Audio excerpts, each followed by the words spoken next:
मध्य प्रदेश के विजयपुर और बुधनी सीट के लिए भी चुनावी बिगुल बज गया है। इसी के साथ बीजेपी और कांग्रेस ने अपने अपने सियासी पैतरे चलने शुरू कर दिए हैं।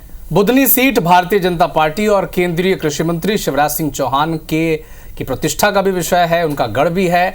इधर विजयपुर में कांग्रेस का दबदबा अब तक रहा है। यहां से रामनिवास रावत कांग्रेस के टिकट पर 6 बार चुनाव जीत चुके हैं और इस बार भी वो बीजेपी के टिकट पर चुनावी रण में उतरने वाले हैं। तो इन दोनों सीटों पर बीजेपी और कांग्रेस के अंदर खाने में क्या चल रहा है, सियासी समीकरण क्या कह रहे हैं, आइए देखते हैं इस पर एक रिपोर्ट।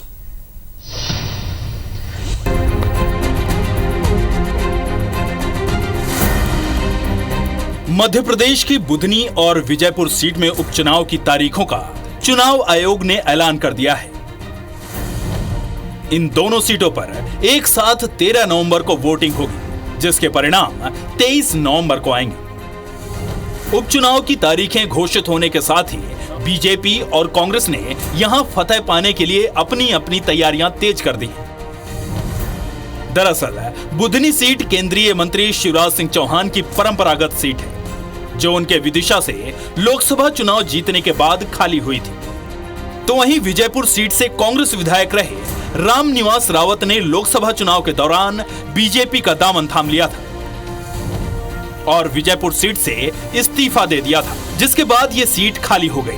बीजेपी में आने के बाद रामनिवास रावत कैबिनेट मंत्री भी बने। बुधनी और विजयपुर बीजेपी इन दोनों सीटों में विधानसभा और लोकसभा चुनाव जैसा प्रदर्शन दोहराना चाहती है। तो वहीं कांग्रेस लगातार हो रही अपनी हार पर मरहम लगाने की कोशिश में जुटी है।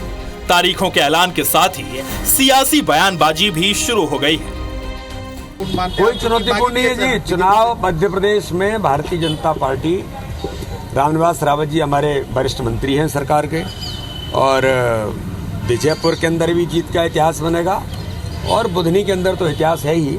इसलिए मध्य प्रदेश में हम दोनों सीटें बहुत अच्छे बहुमत के साथ जीतेंगे। जो लोग आपके चुनाव चिन्ह पे, कांग्रेस के चुनाव चिन्ह पे जीत करके दूसरी पार्टी से चुनाव लड़ रहे हैं, अब उनको सबक सिखाने का वक्त आ गया है। और हमारा संगठन निरंतर इन सीटों पर काम कर रहा है और चुनाव के परिणाम हमें उम्मीद है बहुत अच्छे आएंगे। जब भी घोषणा होगी आप भी देखेंगे, कांग्रेस निश्चित ही जीत करके आएगी। बुधनी में फिलहाल बीजेपी का उम्मीदवार कौन होगा ये तो अभी क्लियर नहीं है, लेकिन विजयपुर में रामनिवास रावत के नाम पर लगभग हरी झंडी मिल चुकी है। तो कांग्रेस को दोनों सीटों पर अपने उम्मीदवार तय करने होंगे। Bureau report, IBC 24। तो वाकई अविनाश, मध्य प्रदेश के उपचुनाव की ये जंग बहुत ही ज्यादा इंटरेस्टिंग होने वाली है। 13 नवंबर को मतदान होंगे और इससे साफ हो जाएगा कि बुधनी और विजयपुर सीट को कौन विजय करने वाला है। विजयपुर में तो देखिए रामनिवास रावत सबसे आगे चल रहे हैं बीजेपी की तरफ से, लेकिन कांग्रेस के लिए बहुत बड़ा सवाल है कि यहां से वो किसे कैंडिडेट प्रोजेक्ट करती है।